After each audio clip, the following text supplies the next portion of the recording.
नमस्कार साथियों, सफल आईएएस में आपका हार्दिक स्वागत है। और रोज की तरह आज एक नए विषय को लेके चर्चा करेंगे। और जो चर्चा का आज हमारे सामने मुद्दा है वो एमपीपीएससी मेंस के एक प्रश्न पर चर्चा करेंगे। और इस प्रश्न के माध्यम से ये देखेंगे कि किसी प्रश्न को अगर कितने शब्द में आता है तो उसका प्रारंभ में हम कितने शब्द लिखें, मध्य वाले हिस्से में कितने शब्द लिखें, उसका जब प्रश्न का अंत कर रहे हो तो कितने शब्द लिखें, साथ में उसमें निष्कर्ष की अगर आवश्यकता है तो किस प्रकार लिखें। तो हमारे सामने एक प्रश्न है कि महात्मा गांधी के सत्य अहिंसा सत्याग्रह पर क्या विचार हैं, बताइए। ठीक है, तो जैसे इस प्रश्न के पीछे लगा हुआ है बताइए, और इसकी शब्द सीमा 200 शब्द क्या हुई दी है। तो सबसे पहले किसी और दिन हम एक चीज की और चर्चा करेंगे कि अगर किसी प्रश्न के पीछे ये लगा है बताइए, अगर किसी प्रश्न के पीछे लगा हुआ है टिप्पणी कीजिए, अगर किसी प्रश्न के पीछे लगा हुआ है प्रासंगिकता बताइए, भूमिका बताइए या निबंध लिखिए, क्या वर्तमान संदर्भ में ये पूरी तरीके से प्रासंगिक है। तो जब इस प्रकार की चीज किसी प्रश्न के पीछे लगी होती है तो क्या प्रश्न को लिखने का स्वरूप बदल जाता है, या टिप्पणी लिखिए, निबंध लिखिए, स्वरूप लिखिए, हमको जो आता है हमको सिर्फ वही क्या करना है, लिखना है। क्या इनमें कोई अंतर है क्या, ये किसी नए वीडियो में क्या होंगे चर्चा करेंगे। अभी हम इस प्रश्न को देख लेते हैं कि इसका प्रारंभ किस प्रकार करेंगे और कितने शब्दों में क्या होंगे बांटेंगे, और थोड़ा सा चर्चा भी करेंगे कि प्रश्न क्या कह रहा है। तो प्रश्न कह रहा है कि महात्मा गांधी के सत्य अहिंसा और सत्याग्रह पे क्या विचार बताना है हमको। और इसके लिए मेरे अनुसार ऐसा मानना चाहिए कि 30 से 35 शब्द गांधी जी को बताना पड़ेगा। इस गांधी जी को बताने के लिए हमको प्रारंभ में जन्म, ठीक है, उनकी शिक्षा, उनका कैरियर क्या रहा, क्या उन्होंने वकालत की, फिर उनका राष्ट्रीय आंदोलन में क्या योगदान रहा, ये बताना पड़ेगा। फिर चूंकि इसमें ये एक बड़ा पोर्शन है जो उसने सर्वाधिक मात्रा में क्या वो पूछा है, तो गांधी जी को तो हमने यही बता दिया, इसको हमने अगर तोड़ लिया है तो महात्मा गांधी जी को हमने 30 से 35 शब्दों में हमने क्या हुआ बता दिया है। अब हमको बताना है सत्य अहिंसा सत्याग्रह को बताना है। फिर हमको 40 शब्दों में सत्य अहिंसा सत्याग्रह को अंतर संबंध करना है, मतलब इनको आपस में इंटरलिंक करना है कि कैसे एक चीज दूसरे पर निर्भर है, कैसे कोई किसी को क्या कर रहा है, मदद कर रहा है। सबसे एंड में हमको क्या करना है, जो शेष शब्द बन रहेंगे उसमें हमको निष्कर्ष लिखना है। और जब हम निष्कर्ष लिख रहे होंगे तो हमेशा ये ध्यान रखिए कि इसको वर्तमान से जरूर जोड़िए, क्योंकि गांधी जी का अगर आप टेन्योर देखेंगे तो गांधी जी हमको 1915 के बाद भारत में आते हुए दिखाई देंगे। और उसके बाद 1919 का मूवमेंट, या 1917, 1920, 1930, 1932, ठीक है, 1942, ठीक है, ये अलग अलग उनके क्या हैं, घटनाक्रम है।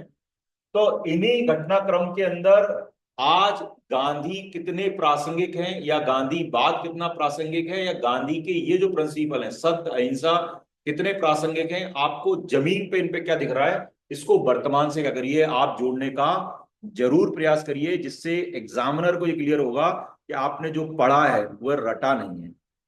तो सबसे पहले देख लेते हैं कि गांधी को किस प्रकार से हम लिखेंगे इसमें। तो पहले हमने गांधी जी का जन्म, शिक्षा और आंदोलन बता दिया। उसके बाद सबसे पहला विचार है सत्य। यह केवल सत्य को केवल आध्यात्मिक क्षेत्र में महत्व नहीं देते, यानी गांधी जी किसी भी स्थिति में ये सत्य सत्य की जब बात करते हैं तो वो ये कहते हैं कि सत्य केवल आध्यात्मिक क्षेत्र में ही नहीं बोला जाए, यानी जब आप अध्यात्म पूजा पाठ कर रहे हो तभी सत्य के बारे में नहीं बोलो। किसी भी स्थिति में ऐसे पदाधिकारी जो राजनीति कर रहे हैं उनको भी भैया जब वादे वादे कर रहे हो तो सत्य का सहारा लेना चाहिए, यानी आम जनता को सत्य से दूर न रखते हुए सत्य से परिचित कराना चाहिए। इसका मतलब है कि किसी भी स्थिति में केवल जब आप अध्यात्म से जुड़े हुए अध्यात्म के काम कर रहे हो तभी आप सत्य की बात ना करें।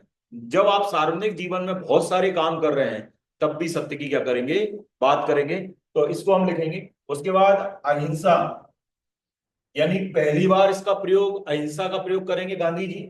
और जब वो उसको प्रयोग करेंगे तो अहिंसा का अर्थ किसी जीव को, ध्यान रखना, वो बोल रहे हैं किसी जीव को मन, वचन, कर्म से दुख ना पहुंचाने को मानते हैं। वो कहते हैं किसी भी स्थिति में हम किसी जीव को ना तो अपने मन से, ना अपने वचन से, और ना अपने कर्म से। यानी कहने का मतलब है हमने कुछ किसी से इस प्रकार से नहीं बोला जो हमारे बोलने से उसको किसी प्रकार का क्या हो, कष्ट हो। हम कोई ऐसी एक्टिविटी ना करें जिससे सामने वाले को क्या हो, दुख हो। ठीक है, साथ में हम किसी व्यक्ति के मन में द्वेष की भावनाएं रखें। तो वो मानते थे, पहुंचाने को मानते हैं, उन्होंने अहिंसा को नकारात्मक और सकारात्मक अर्थ में भी क्या करा है, प्रस्तुत करा है। यानी वो जो अहिंसा है उसको वो पॉजिटिव और निगेटिव संदर्भ में भी क्या कर रहे हैं, इस्तेमाल कर रहे हैं। कि जैसे अगर कहीं पर अहिंसा का आंदोलन हो रहा है, कोई व्यक्ति अनशन कर रहा है, और अनशन कर रहा है तो वो व्यक्ति खुद को ही क्या कर रहा है, कष्ट दे रहा है। और जब खुद को ही कष्ट दे रहा है और खुद को कष्ट देके अहिंसा के माध्यम से अपनी बात मनवाने का क्या कर रहा है, प्रयास करता है। फॉर एग्जाम्पल मान लीजिए कहीं पर भूख हड़ताल हो रही है और कोई व्यक्ति भूख हड़ताल की तरफ क्या हो रहा है, जा रहा है। जबकि सकारात्मक अहिंसा के अंदर आपने देखा होगा कि किसी भी स्थिति में एक रोड पे 4 पुलिस वाले खड़े हुए हैं और वह आप बिना हेलमेट के गए और उन्होंने आपको क्या हुआ, फूल दे दिया कि भाई साहब आपने हेलमेट नहीं लगाया इसलिए हमने आपको क्या हुआ है, ये फूल दिया है। यानी ये दृष्टिकोण भी उसका एक सकारात्मक अहिंसा का है कि उसने किसी प्रकार का आपके ऊपर बल प्रयोग नहीं किया और ना आपको किसी प्रकार का कष्ट दिया। लेकिन अहिंसा के माध्यम से बोलना चाहता है वो कि प्रभु ये हेलमेट लगा लीजिए, ये आपके लिए बहुत क्या है, जरूरी है। उसके बाद है उनका अगला प्रिंसिपल सत्याग्रह।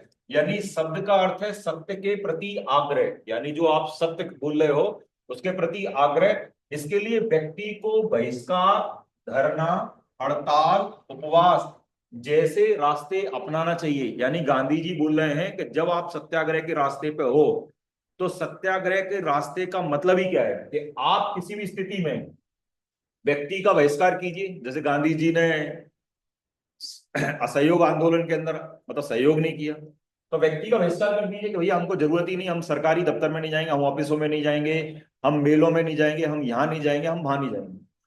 हम हड़ताल करेंगे, रोड पे निकलेंगे, अपनी बात कहेंगे, टैग दिखाएंगे, ठीक है, किसी प्रकार से झंडे दिखाएंगे, आपको बताएंगे कि आपने हमारी बात नहीं मानी।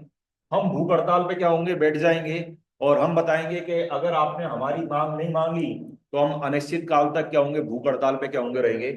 ठीक है, तो इन रास्तों को अपनाने की बात क्या होते हैं, गांधी जी कहते हैं। अब ये चीज सत्य, अहिंसा, सत्याग्रह, इनमें क्या आपस में अंतर संबंध बन सकता है, ये मैं आपके लिए छोड़ रहा हूं। आप अगर इस वीडियो को देखें तो आप मुझे लिख के जरूर भेजिए। ठीक है, मेरा व्हाट्सअप नंबर 8959660666 है।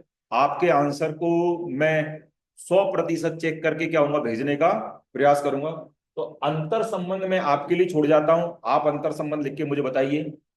निष्कर्ष में हमको यही बताना है कि आज के समय में भी सत्य हो, अहिंसा हो और सत्याग्रह है, ये तीनों आज हमारे सामने हैं। क्योंकि किसान आंदोलन था, ये किसान आंदोलन के अंदर क्योंकि किसान अहिंसक रूप से बैठे हुए थे, धरना दे रहे थे, प्रदर्शन दे रहे थे, इसलिए किसी प्रकार से सरकार ने बलपूर्वक उनको हटाने का प्रयास नहीं किया और ना कर पाए। इसमें हाई कोर्ट और सुप्रीम कोर्ट के भी अपने अपने अलग आदेश हैं कि डेमोक्रेसी में सबको अपनी बात कहने का अधिकार है।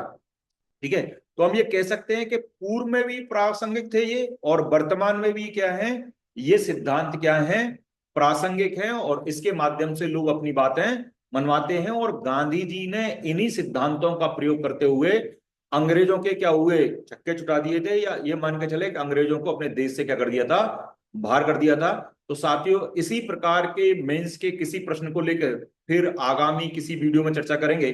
तब तक के लिए आपका बहुत बहुत धन्यवाद।